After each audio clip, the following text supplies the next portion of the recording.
Kasi yung isda, doon pala nakahulihan na nung gabi. Kung wala nung umaga, dito na sila, umakyat na, sinusundan nila yung isda. Kaya ako dito, pumunta agad.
So ito mga idol, ang ating update ngayong araw sa May Marikina River, at kung saan dito nga yung ating mga kabayan, ito po yung huli-huli nilang isda rito sa araw na ito.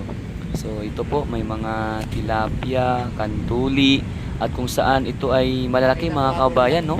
So ito po yung naging epekto sa ulan nitong araw lamang mga kabayan.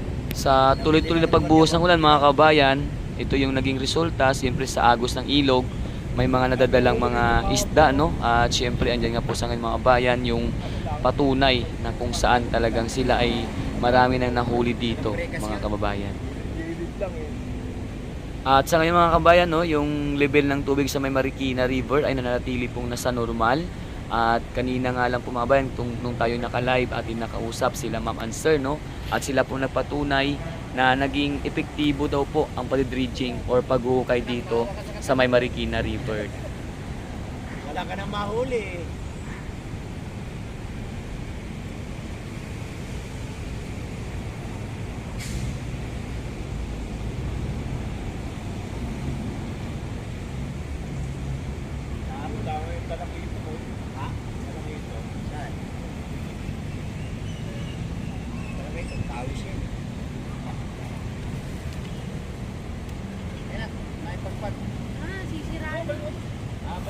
Sisirain mo ng janitor yun.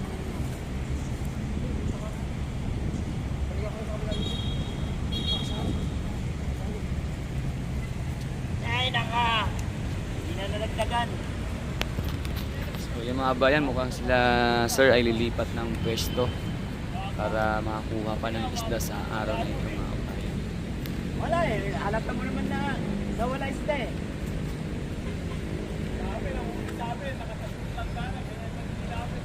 Saan? Saan nakapisto? Sa may puntang Bagong Bayan, Ay, oo. Sila parang GC yun. tatlong langgana. Sila parang GC.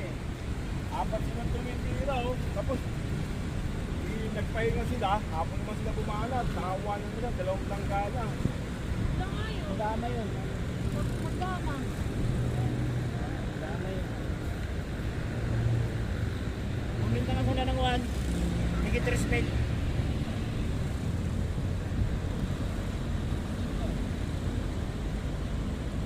Kada sa alok, meron, kada sa alok eh. Doon sila nanghuli sa may kampo eh. Oo. May kampo. Kasi yung isda, doon pala nakahulihan na nung gabi.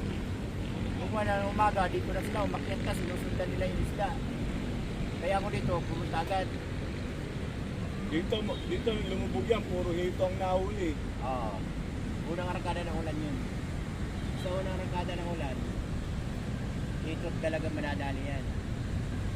Kasi magkahanap ng buwan tubig yun.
tilapia, bangkat na yan. Tropa-tropa pa man din kung pagka sinandog nila, oh. Oo.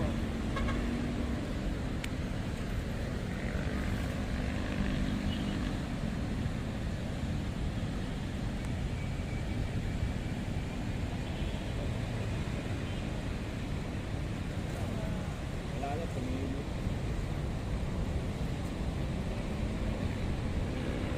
Tama na yan, kung ano ba, ilubog mo, kasam na.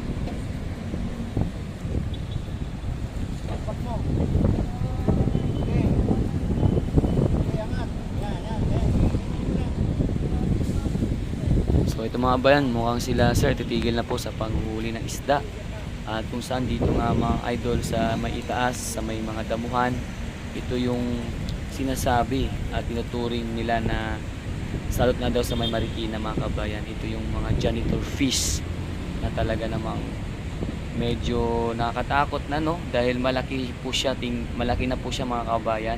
At kung saan dito nga sa may mga damuhan ay tinatapon na nila yung iba para man lang daw ay makabawas kahit papaano sa patuloy na dumarami ng mga janitor fish dito mga kabayan. So ito yung sinasabi kanina ni sir na ano nga daw, kumbaga masama din yung epekto sa may Marikina River kasi ito ay bumubutas ng lupa at higit sa lahat salot nga daw po dahil hindi naman ito napapakinabangan mga kabayan. So ito mga kabayan, no, maraming patay dito sa may damuhan at kung saan yung iba talagang parang kala mo buhaya na malalaki po, no? Ayan, no. So syempre mga idol, dito nga sa ating update ay ating naman po nakita, no, na talagang may biyaya na hatid yung Marikina River sa ating mga kabayan dito na may mga nahuli po na isda sa araw na ito mga kabayan.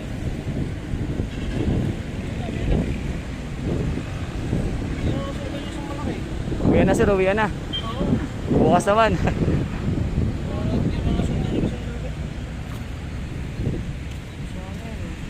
So ito na mga idol, sila sir ay uuwi na at syempre meron ng dalang-dalang pakulam sa araw na ito. At syempre mga bayan, ito nga pala muling ating update sa may Marikina River. At patuloy niyo po akong subaybayan at antabayan ating susunod na update dito mga kabayan. At syempre po sa mga nag-subscribe, mga nag-likes, no, sa aking YouTube channel, maraming salamat sa inyo mga kababayan. So mga idol, ingat tayo palagi, mabuhay kayo, and God bless us all.